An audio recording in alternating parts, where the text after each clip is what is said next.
My brother and I had the idea to cover some of the shocking photographs taken throughout history and to give the context behind them. Some will be dark and some gruesome. This one is not particularly gruesome, but it is shocking and disturbing in its own right, with a fascinating story behind it. During the fight against segregation in the United States, there are countless images, speeches and videos that document the struggle towards equality and the response against such progress. During a protest at a white-only swimming pool, a group of black and white integrationists were captured in a now infamous photograph. It shows the motel owner pouring bleach into the pool in a bid to force the protesters out. To understand the photograph, it is perhaps helpful to start with the nature of segregation in the US. Following the emancipation of enslaved black Americans, there were white Americans who resented the change. Many of those who benefited from slavery attempted to find ways to marginalize African Americans. Racist theories espoused that African Americans were not capable of being freed, whilst generations of oppression created a culture of white supremacy, even amongst those that did not hold slaves nor benefit directly from the practice. In response, the southern states imposed Jim Crow laws in the 19th century, so named after a racist caricature from minstrel shows. These laws took many forms, from as large a scale as prohibiting white and black mixed schools and banning interracial marriages, to the likes of separating water fountains for whites and blacks. These laws were designed to enforce that African Americans were second-class citizens, enforced by the state, often with the violent assistance of the likes of the Ku Klux Klan. In addition to the Jim Crow laws, a loophole in the 13th Amendment abolishing slavery meant that slavery was still possible.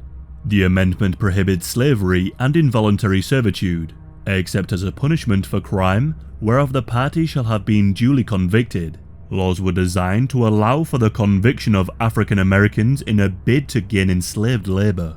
Whilst African Americans in the northern states were not subject to Jim Crow laws, they were still subject to segregation.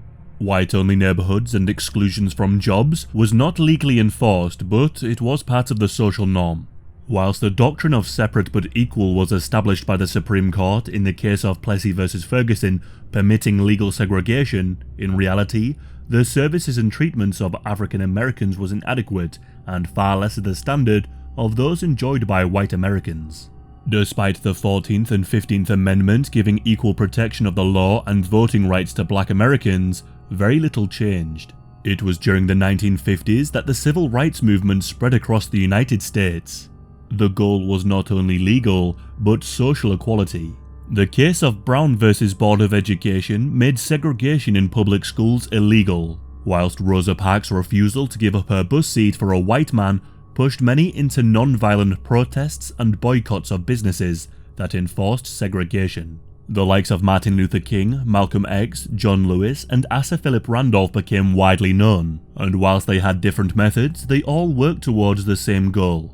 On the 11th of June 1964, Martin Luther King Jr. was arrested for trespass. He was part of a protest at the Monson Motor Lodge's segregated restaurant in St. Augustine, Florida. The Monson Motor Lodge was selected as a target for the protests as it was frequented by members of the press, and its owner James Brock was a local business leader. King attempted to enter the restaurant but was blocked by Brock, who insisted that the only place King would be able to eat was in the service room with other black servants. In response to King's arrest, further protest was arranged. A number of white civil rights protesters booked rooms at the Motor Lodge in order to gain access to the motel's pool. Brock again had come to stop the black protesters from entering the segregated pool. In a bid to cause a diversion and let other protesters in, a group of Jewish protesters led by Rabbi Dressner entered into prayers, which prompted a violent response from the exacerbated Brock. Those who were praying were arrested by the police, who were soon on the scene. Meanwhile, two white protesters who held room keys led a group of black activists into the segregated pool. They stated that as patrons of the motel, they had the right to invite guests to use the pool as well. In response to seeing the integrated swimmers, Brock started to pour hydrochloric acid into the pool. As he poured in around 8 liters of the acid, Brock exclaimed that he was cleaning the pool and he hoped to burn them out of the water. Whilst this was being done, Horace Court managed to take the now infamous photograph. You may remember from your science classes that hydrochloric acid is a particularly nasty acid. It is used in pool cleaning as a way to balance the pH levels. Whilst this image is no doubt horrendous, those in the pool realised that such a small amount of acid would be heavily diluted and would pose no threat to them. One of the protesters, named Al Lingo, knew that the ratio of acid to water meant the acid no longer posed a threat. He drank some of the pool water to calm the other swimmers' fears. Regardless of the threat posed, the act of pouring acid into the pool was clear. The pool was no longer clean and suitable for white-only guests, and that Brock wanted to scare the protesters to leave the pool using any method available. Eventually, a police officer dove into the pool and began to arrest the protesters. Those who were arrested were dragged to jail and kept in their swimming costumes. This, however, was not the end of the story.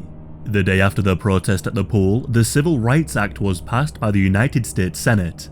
The act had been filibustered for almost 3 months. The act ended segregation in public places and banned employment discrimination on the basis of race, religion, or sex. As business leaders in St. Augustine were slow to embrace integration, the likes of the KKK and white segregationists firebombed the motel and protested against the Civil Rights Bill. Brock would put out a statement on behalf of the local business owners, which said the following: "We deplore the action of the Congress and the courts in enforcing integration. Integration of places of accommodation is obnoxious to us." St. Augustine business owners made their views on integration very clear. They put notices in their businesses that money earned from black customers would be donated to Barry Goldwater's presidential campaign, as he was known to be an anti-integrationist. The Monson Motor Lodge and its pool were demolished in March of 2003. In spite of years of protests, to maintain one of the United States' most important sites of the civil rights movement. Instead, there is now a Hilton hotel built on the land.